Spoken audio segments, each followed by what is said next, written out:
إلا من تولى وكفر فيعذبه الله العذاب الأكبر إن إلينا إيابهم ثم إن علينا حسابهم بسم الله الرحمن الرحيم يا أيتها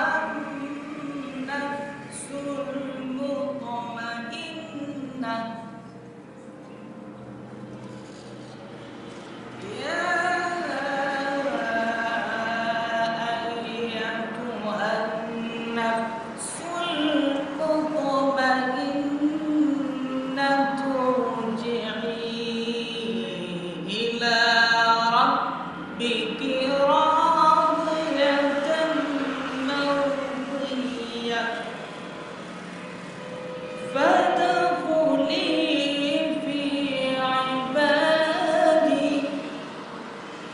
وادخلي جنتي فادخلي في عبادي وادخلي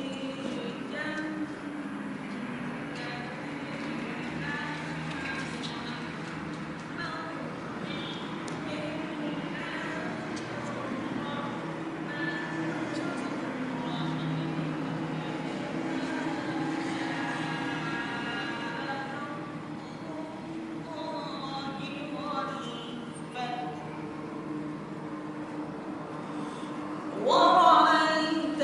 الناس يدخلون في دين الله أفواجا